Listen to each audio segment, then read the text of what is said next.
Morning, folks. Everything new under the sun. Well, this is WorldNet Daily, WND.com, and it's about the California ban on Bibles, and that's kind of what it's ending up being. And we even have some admitting from the other side that indeed this is what the law is aimed at. So they're looking to get rid of hate speech, anything that is discriminatory, homophobic, these sorts of things. And of course, the Bible has a lot to say about all manner of sin in this world. Well, activists confess Bible ban does target faith community, and I think this is a sort of law that's going to roll out everywhere. But certainly, at least right now, for now, the truth is coming out. California is quickly becoming a place where you won't be able to buy Bibles anymore. You won't be able to use Bibles to counsel people, and it will be considered discriminatory, book by everyone in that state. And I think that's coming across the world, really. Embarrassment for Snopes. Raw intent is to force Christians to, quote, evolve. Again, using their religion. They want to push their religion of evolution. And that's exactly what evolution is. It's a religion. It's a belief. It's not scientifically accurate or proven. We don't see any creature evolving right now, and there's no proof of millions of years.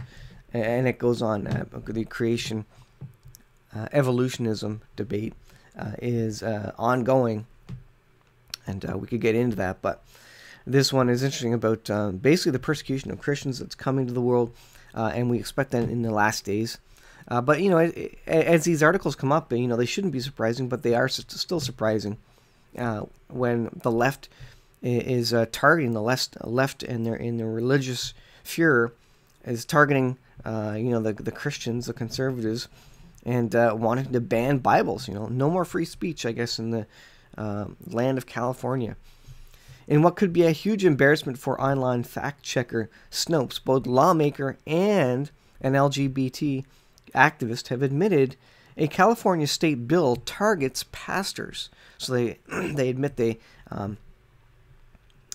lobbied for this because they specifically wanted it to go against pastors and Christian organizations, basically. And members of the faith community, it says, who insist a man is a man. So any person or organization that insists a man is a man and not a woman, and vice versa, well, they are targeted, and they are the purpose of this bill, basically. The controversy is over a bill critics have charged effectively would ban the sale of Bibles because it regards as consumer fraud any commercial transaction that affirms Christian beliefs about the nature of the two genders and homosexual behavior. Now, we've had lots of book burnings in the past, lots of banning of the Bible, but that has only caused the Bible to spread, really, and people to look at it, and it gives attention to the Bible, actually, which I think ultimately will cause more people to come to Christ, because all things work together for good when God is in it, and God is using this definitely to spread the gospel. But we know in any persecution in any country where persecution exists, the Bible spreads, the gospel spreads, the good news is passed along, and Christians are generally more faithful and more serious about their faith during persecution.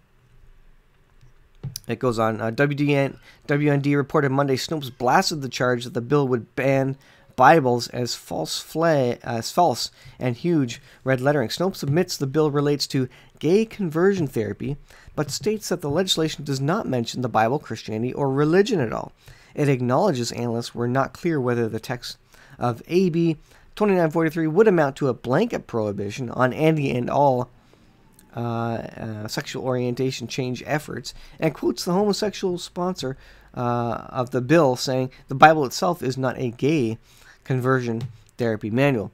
Now, a video has been revealed of California State Assembly member Al Marutsuchi admitting that he wants to target people of faith. This is apparently an atheist who is creating a bill directly to discriminate against another religious faith in the state. This is incredible when you start using politics to push your own beliefs and religion it's incredible. There's supposed to be a separation of church and state. I mean, that's in the U.S. Constitution, but not here. The lawmaker argued that the First Amendment does not prohibit banning fraudulent conduct. The faith community, like anyone else, needs to evolve with the times, he charged, assuming evolution is accurate, using evolutionary terms, obviously. He claimed that science is clear on the issue, since the California Medical Association, California Psychological Association, and the American Academy of Pediatrics all advocate laws establishing special rights for transgendered individuals. He didn't mention that other respected organizations take the opposite view. Of course, he wouldn't mention the obvious. Murat Suchi said the notion that the First Amendment can be used as a defense for promoting fraudulent conduct is a fallacious argument. So it goes on.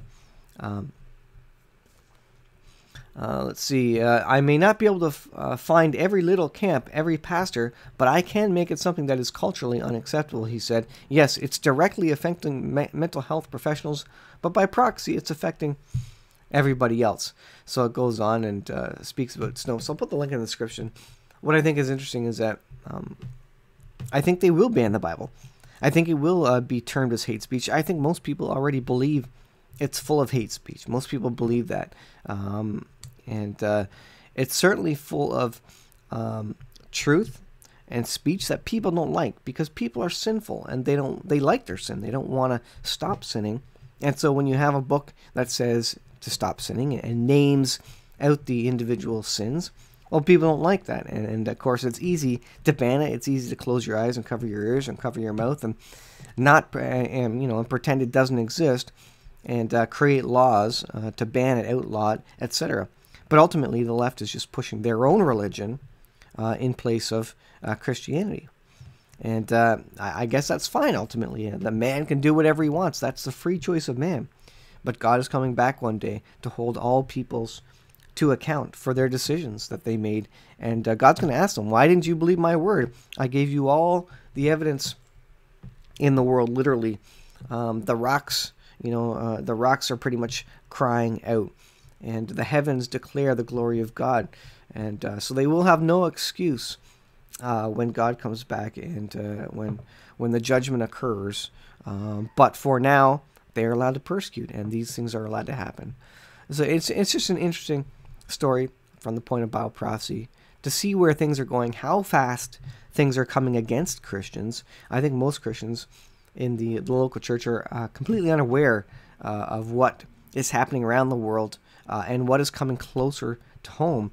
We think we are free in Canada, and I assume they thought they were free in California, but now this is a real law that's going to come down and going to really start prohibiting, preventing, and causing the persecution of Christians in the state of California. And I think you'll see a mass exodus of Christians, and then it will just spiral downwards when all that's left, when the Christian salt, when the salt of the earth is removed from California, you'll see it just spiral downwards in morality, in crime, in all sorts of other things.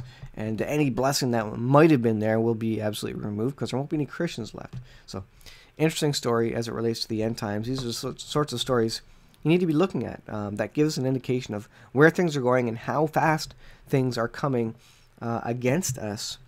And we will soon live in a world where Christians are not tolerated. We will be persecuted against. We will be discriminated against. We will be called haters. Meanwhile, we're the only ones that are attempting to save the eternal lives of of everybody else and spread the good news. So I'll leave it there, guys. Thanks for watching. We'll see you in the next video.